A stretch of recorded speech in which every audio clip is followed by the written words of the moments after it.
Hey, welcome to the channel. Right, let's go. Which I'm using so they can put it away. I mean, yeah, there are people who are neat freaks, more on the freak side than neat freak side. But let's be honest, we're on the neat side. We're on not the even reasonable. neat freaks.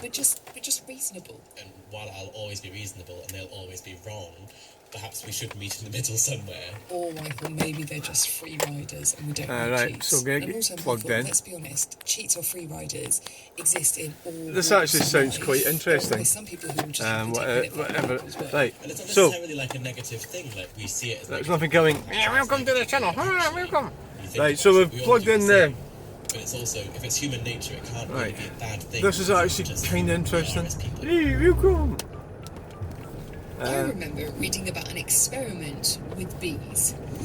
The bee that is most bothered with a low level of honey begins to work harder, even sometimes working itself to death. The poor bee is a cautionary tale. But what's the solution? Punishment seems too high risk, whereas reputation? Well, researchers partnered with an energy company to measure how different incentives could get residents to sign up to a shared energy-saving device. One group of people were given money to take part. The other group didn't get paid, but in their shared hallway there was a public sign-up sheet to get involved with the energy-saving program. So the neighbours could see who else was signing up. Yeah, the sign-up sheet, it was 3 times more effective than the payment. Reputation matters, guys. Wow. In our house, I did learn that by and large, people who are messy were really uncomfortable when they realised that other people noticed. Reputation for sure seemed to matter. Yeah, you feel a bit shamed. Yeah, I feel a bit like that. It just led to denial. But that's partly if you live on your own. Hey, welcome to the channel, why don't you fuck off? Well, if you live on your own, you don't, you're on your own. So you don't really have to bother, but if on the sort of strange occasion that somebody actually comes to visit you, I'm not sure if the solution will defeat. It's all a bit weird. This way I can like my ex-housemates and not sit there talking to them about bees. Thanks for joining me on today's episode of Why Do We Do That? An Anthropologist's Guide to the Modern World, the BBC Radio. What's this thing with coppers? You know when they've got the road shut, the harsh reality that we and then they open it. It must be a nightmare, like for the people. You know, like the 2 or 3 cars or trucks, buses, whatever, that that are the last ones that get diverted, and you bastard, you could have, you could have let us fucking pass. I can't remember where I actually am at the moment. I used to come this road with my granddad in the early 70s. It's Vauxhall Victor from Saukenford to Earth Station. My granddad owned Earth Station, and it's all I've really got. It's like memories. I don't really communicate with any of my relatives, so I've just got these odd memories about my granddad. BBC News at 8 o'clock. Diane Abbott says she intends to run and to win for Labour in July's general election. For months, there's been uncertainty about her future with the party following a racism row that led to her suspension last year. The whip was restored to her yesterday, and it took several days for the Labour leader Sir Keir Starmer to confirm Ms Abbott could run as a Labour candidate to defend her East London seat. The First Minister of Scotland, John Swinney, has called on voters to put Scotland's interests first by voting for the SNP. Yeah, don't vote for them bastards.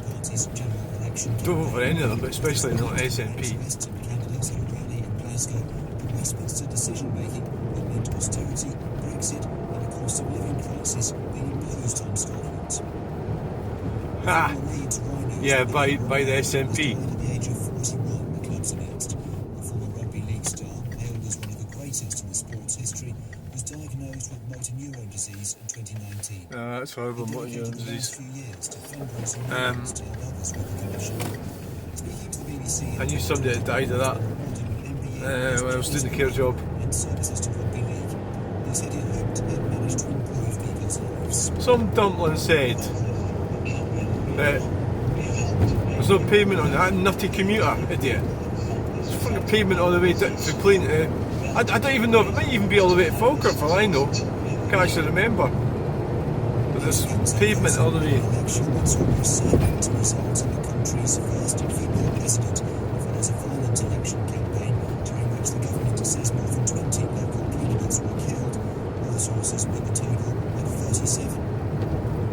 The South African President Cyril Ramaphosa says he accepts the will of the people as official election results confirmed his ANC Right there. party and lost their overall Pavement. majority. You got a car park, there's a pavement there. Attempts to form a coalition. And a pavement. Fucking dump. Media tycoon They never even apologise. To them, there was in one of the comments, they never even, I says no, there's a pavement there. They didn't even say, oh, aye, you're right, sorry. You know, it's just so full of shit. You know? Full of their own bullshit. The,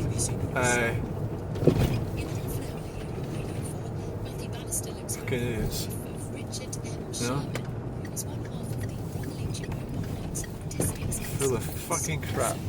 And also in today's last word, we're filming Morgan Stirling, who's best known for his Oscar-nominated documentary about the fast food industry, Super Size Me. That's at 8:30. Before that, though, we join Michael Rosen for Word of Mouth.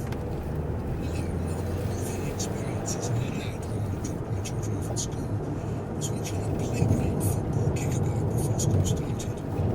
Quite often these are seemingly formless, hectic, chaotic affairs with streams of children, usually boys, all running after a ball wherever the ball happens to go. In one school, there was one aspect that was quite different. Amongst the men, there was a boy, let's call him Colin, who took part in a way that wasn't like the others. Colin spent a lot of time right in the middle of the game, jumping up and down, waving his hands in the air, looking at the sky, looking at the ground. If the ball got near him, he moved towards it, but his pleasure, and there was plenty of that, didn't seem to come from trying to kick the ball. Now, I don't know what trying to kick the ball a lot in the ball was an important task. What I enjoyed was his enjoyment.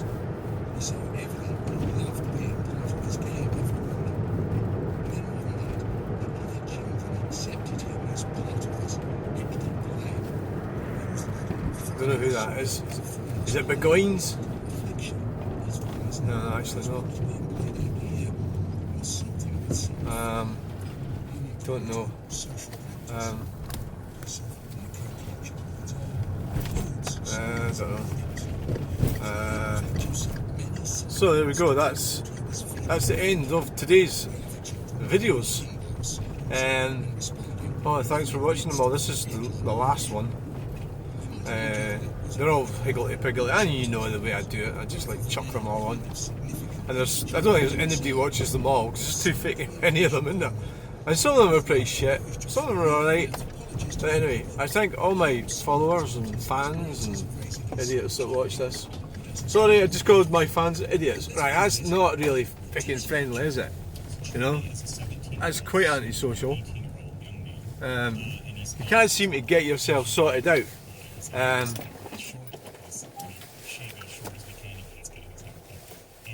Behave yourself is what I'm trying to say.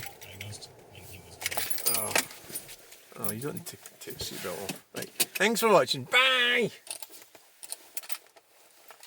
Let's have a look and see what's happening. Bye!